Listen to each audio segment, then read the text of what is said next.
রাজশাহীর বাস কাউন্টারগুলোতে অভিযান চালিয়েছে বিআরটিএ। অতিরিক্ত ভাড়া নেওয়া গ্রামীণ ট্রাভেলসকে ৫,০০০ টাকা অর্থদণ্ড দিয়েছেন বিআরটিএর এক্সিকিউটিভ ম্যাজিস্ট্রেট আলপনা ইয়াসমিন। শনিবার রাজশাহী নগরীর শিরুইল বাস টার্মিনালে এই অভিযান পরিচালনা করা হয়। এ সময় আইনশৃঙ্খলা বাহিনীর সদস্যদের সাথে নিয়ে তিনি বাসের বিভিন্ন কাউন্টার পরিদর্শন করেন এবং অতিরিক্ত ভাড়া নেওয়া থেকে বিরত থাকার নির্দেশ দেন।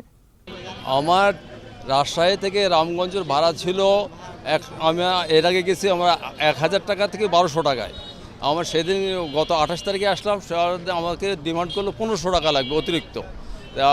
সেটা যাই হোক আমি মেনে নিয়েছিলাম, নিয়ে আমি টিকিট নিয়ে গেলাম এবং তারা আবার ১ তারিখের টিকিটটা ক্যান্সেল করে আমাকে ২ তারিখে আসতে বল, ২ তারিখের টিকিট দিতে। আমরা আজকে একটা পেলাম যে রাজশাহী কাউন্টার থেকে কিনছে কিন্তু রাজশাহী থেকে ভাড়াটা নিচ্ছে না। তো তারা বলেছে যে সফটওয়্যার সবাই আপডেট করবে। তো আপনারা যারা এখানে সবাই আছেন আপনারা ট্রাভেলসের, তো সকলকে অনুরোধ করব আজকের মধ্যে যদি আপনি আপডেট করতে আজকে কি ১ ঘন্টা নেন বা যতটুকু সময় নেন আজকে আপডেট করে ফেলতে হবে।